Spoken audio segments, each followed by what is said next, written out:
It's natural for a language learner to wonder about translation, that L1, L2 interface.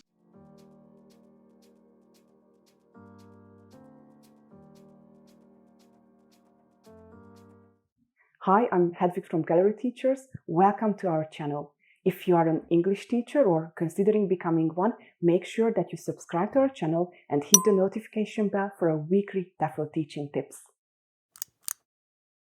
Being challenged about the use of L1, or indeed any aspect of our teaching, is, I think, a useful way of reflecting on what we do, how we do it, and importantly, why we do it, that rationale. And that fits in, I think, well with the part of the question, which was, it doesn't reflect good practice in English language teaching. So in answer to that question, and let me read it for you again so it's clear.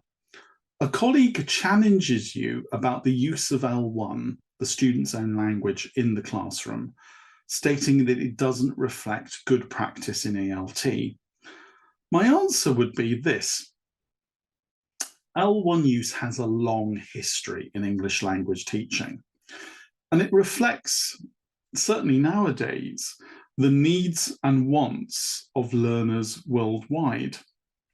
I'm going to suggest to you that probably all of us at some point have asked the question, how do you say in English?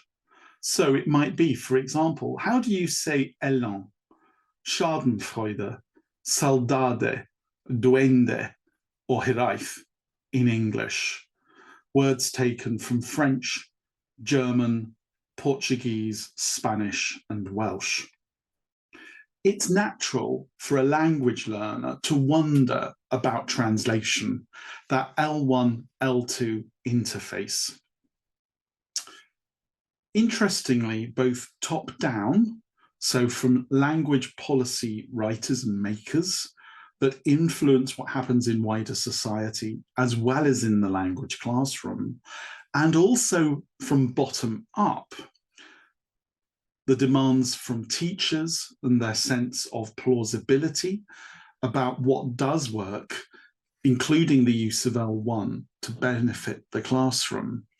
Both of those movements, top down, bottom up, I think these days are demonstrating the growing sense that principled use of L1 is both efficient and effective.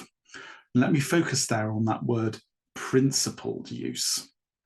So with that context in mind, I would suggest, why not use L1 judiciously to meet learners' wants and needs, because they're probably going to do it anyway, in order to enrich the language learning experience. Do you agree? Do you disagree? Or maybe you'd like to have more input in order to make your decision. Then join us for the next part of this masterclass to help you to come to a decision, or maybe even to change your mind.